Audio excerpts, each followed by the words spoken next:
So after the disappointment of Dream Drop Distance, some of my hopes for the next entry diminished. After all, the only game included in Kingdom Hearts 2.8 Final Chapter Prologue was the equally hilarious mouthful title of Kingdom Hearts Birth by Sleep 0.2, a fragmentary passage, which by all accounts is a glorified Kingdom Hearts 3 demo. But it's also counted as its own thing, and I'm gonna review it. As it stands, I'm not sure how much hype or hate was surrounding this expensive demo, so you guys are getting it as a Final Thoughts review instead, which is really just the same thing with a different name, but hey, if Nomura can give his games absurd titles, I can give my crappy review playlist different titles for functionally the same thing, damn it. I would say spoilers, but honestly, there's not a ton to spoil here since the entire thing is only like 2 or 3 hours long. But just in case, here's your spoiler warning. Well, I guess it does partially spoil a bit of Birth by Sleep in the first game, so yeah, whatever. I did my job and warned you ahead of time. So, as soon as we start up the game, we get a really gorgeous opening FMV, accompanied once again with Simple and Clean. And while I would normally lament the lack of a new theme song, it's actually a new tropical-sounding remix, which is at least something. I'll take it. This intro is sort of an abridged recap of the events of Birth by Sleep, and does a sufficient job of getting you into the mood for the game, even if admittedly the remix theme song is maybe a little too upbeat for what wound up being such a grim story. And if you're expecting this game to be any more upbeat, you are in for such a surprise! The adventure begins with Aqua having wandered the world of darkness for some time since the events of Birth by Sleep. It isn't long before our lovely protagonist realizes the place she's in is a fallen world she attempted to defend. And lovely she is in the vastly upgraded graphics. Switching to the Unreal Engine 4 after the debacle of the Luminous engine was a really wise idea, and it paid off well. While at times the character models do look a little plastic, it's undeniable the game in general has a fantastic visual quality. Not just the models either, the locations are wonderfully huge and detailed. There's some brilliant particle effects, and hot damn do the spell effects look absolutely impressive.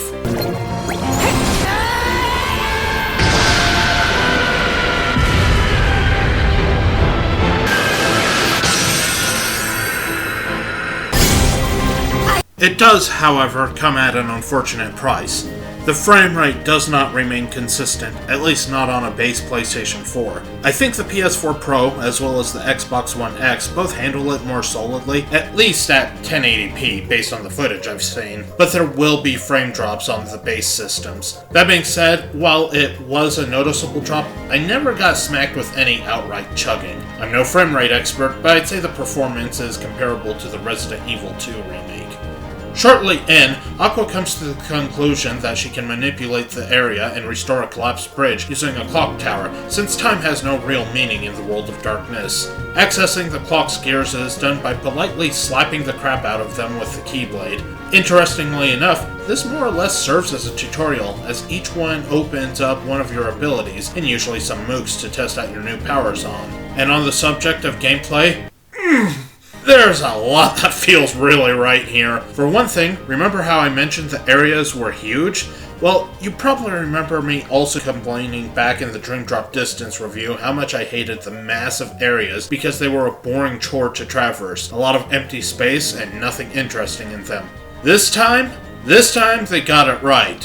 While I did occasionally lose what direction I was going in the first area, most of them tend to be fairly linear. But not in a bad way. There's lots of side paths, and looking in nook and crannies is rewarding. You find items and costume pieces. Yeah, I'll get to that later. But it's more than just having nicely functioning locations. You see, the standard movement system has undergone a massive overhaul. While you don't really have flow motion here, save for a few spots where you can pull a Sonic and grind vines like rails, what you do have is forward momentum. I know, that's the silliest thing you've probably ever heard, but my goodness, just running forward in this game feels good. There's actual weight to the movement. Running forward legitimately feels like Aqua is moving step by step as she begins to build up speed, and keeps building up speed. It's the craziest thing I've ever witnessed, but the transition from light jog to Olympic run is strangely satisfying. And all it is holding the left analog stick forward. When you've made the process of movement feel fun, you've done something truly incredible. Oh, right, there's fighting in this too. That's something I should probably discuss. I was initially reserved, expecting it to just be Kingdom Hearts 2 but with visual upgrades. I was wrong!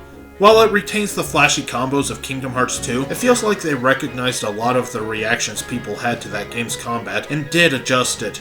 Sure, there's a lot of smacking shit with your Keyblade, and that's to be expected, but they clearly took a few notes as to what worked with each entry. Something that got a huge upgrade is magic. Whereas I typically found magic to be an afterthought in Kingdom Hearts 2, and many people found it, or at least skills in general, to be overpowered in some of the other entries, 0.2 seems to really find a good balance. While it retains the MP bar Kingdom Hearts 2 used, it feels less like the cure meter, and more like risk versus reward. Part of this is due to magic being fairly heavily redone. It's now super satisfying, and it feels, for lack of a better word, crunchy. Every fireball, every ice blast, every shock feels impactful. Not only that, but now it feels like you control the elements due to added effects. Fire ignites foes and burns them alive. Blizzard leaves a frost trail on the ground you can grind across and freezes enemies solid, and thunder shocks and paralyzes enemies around you. Not only that, but now you can cast magic while moving, which keeps things feeling active as you blow up the fools who stand in your way. The game also tracks what spells will eat up your remaining MP by highlighting them in yellow, so you can see if you can plop another Fire Aga up your foe's butt before healing or casting multiple Fire Agas in place of a single Blizzard or Thundaga.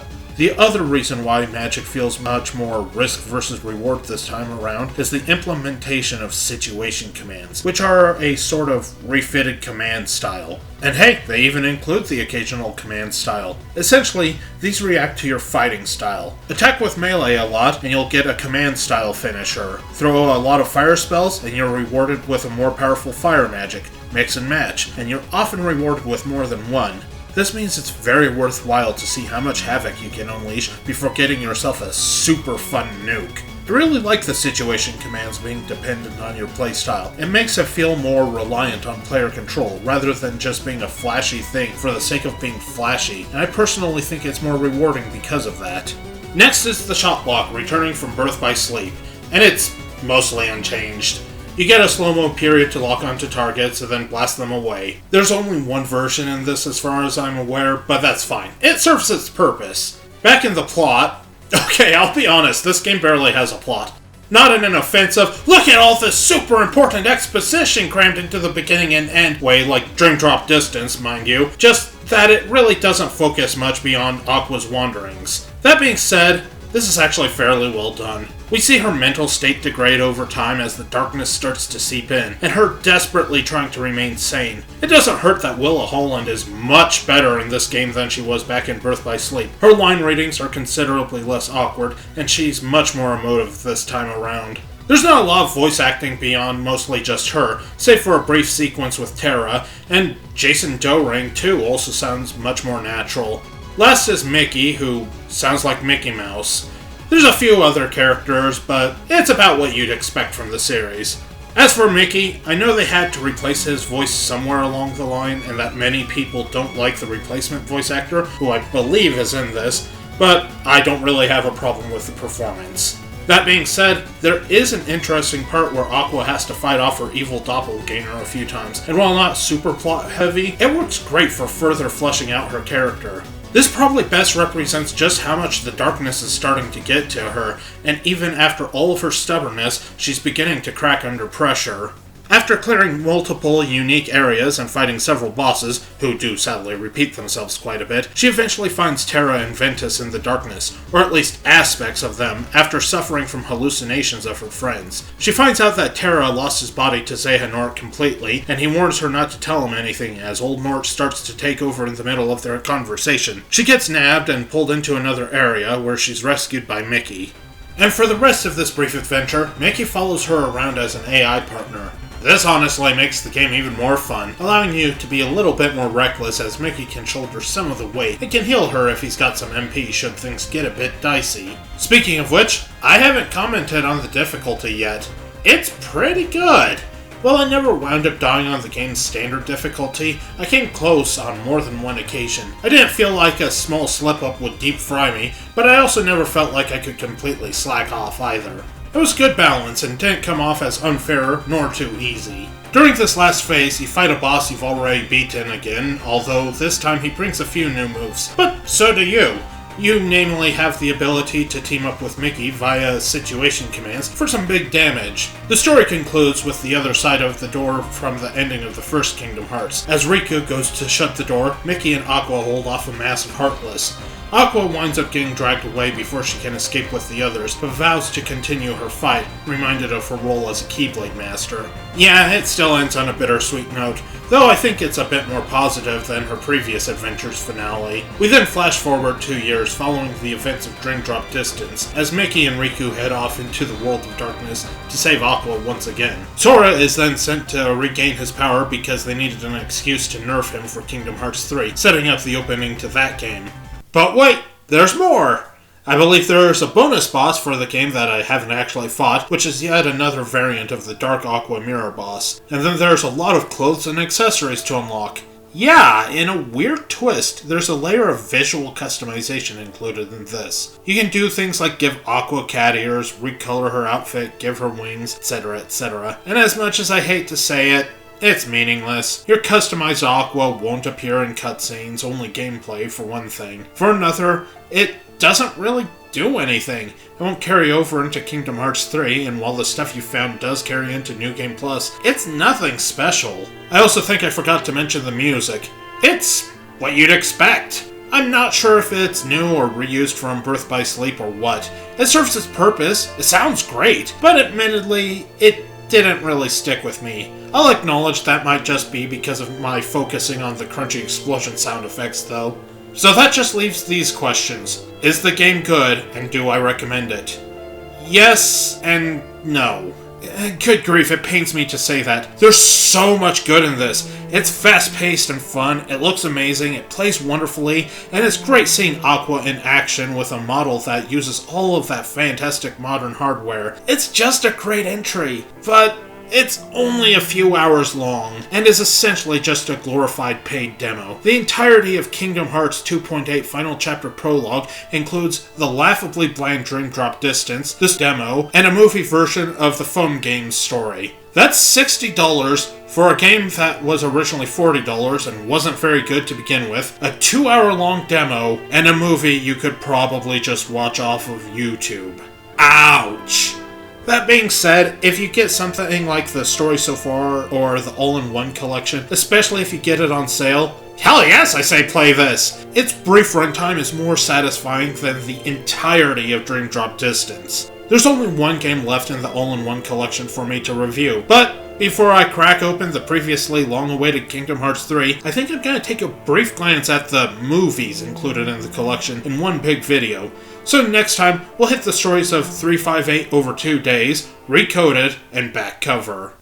Also, Aqua is still bae. Thank you guys so much for watching. Agree? Disagree? Let me know in the comments. Or if you don't know what to say, you can watch some of my other reviews in the meantime. There's quite a few of them. Maybe I should make a separate playlist just for the Kingdom Hearts ones.